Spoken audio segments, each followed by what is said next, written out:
Hello, this is Games In-House and welcome to another devlog for Peasant Uprise.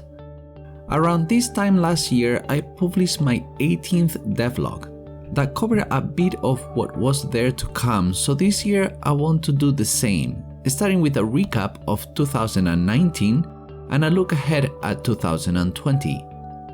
I will end up by sharing a personal goal of mine for this year, so stick around and let's do this. I was looking back at devlog 18, my first devlog of 2019, which link is in the description. Clearly I wasn't able to fulfill last year's resolution to publish Peasant Uprise, but perseverance is very important in game development.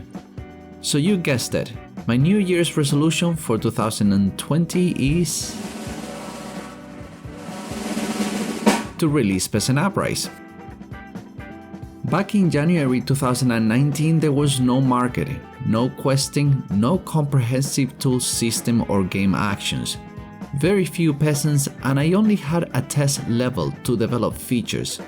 So indeed, a lot happened throughout the year to have most features developed and a lot of content and levels laid out. I also put a lot of work into the UI as well. Back then it was only placeholders, and if you follow this channel you know there are a lot of menus to manage your rebellion, your peasants, your production, your tools, etc. Which at this time, they look polished and final, but it wasn't always that way.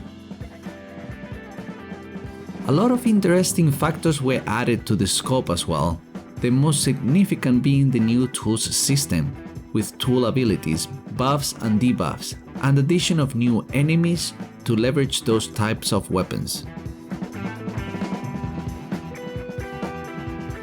By far, the most time-consuming and under-planned aspect of Peasant Uprise in 2019 was building the levels.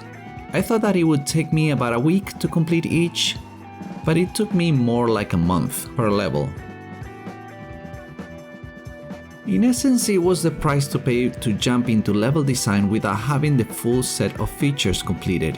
That said, I don't regret that decision because building the levels also gave me a lot of clarity as to what I really needed in order to make compelling levels and quests.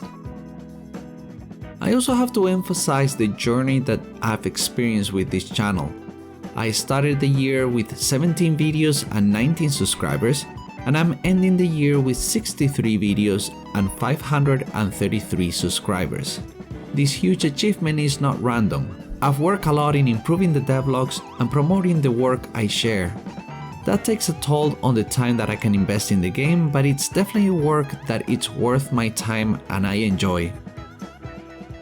Looking forward, I may probably sound like a broken record by now, but short term my focus remains in finishing the trailer so I can launch the Steam page, and polish the third level so I can create a test build that I can distribute.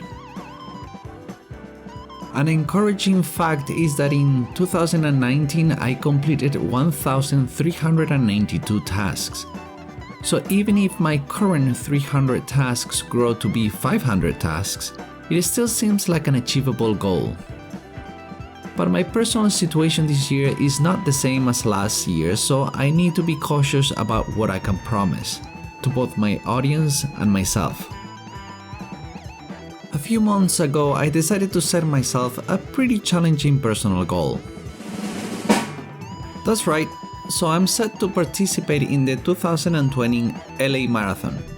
I've been training for it and I will continue to do so until early March. Many game devs talk about techniques to avoid burnout, and for me having a different challenge that is both distracting and physical helps me get my mind off things about everything else. On January 1st I completed my first half marathon training session, and it was pretty brutal, and it wasn't the greatest time either. But you need to start somewhere. I do wish everyone a happy and productive 2020. I'm really looking forward for great things to come.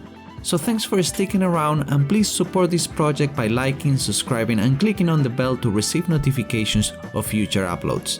Thanks.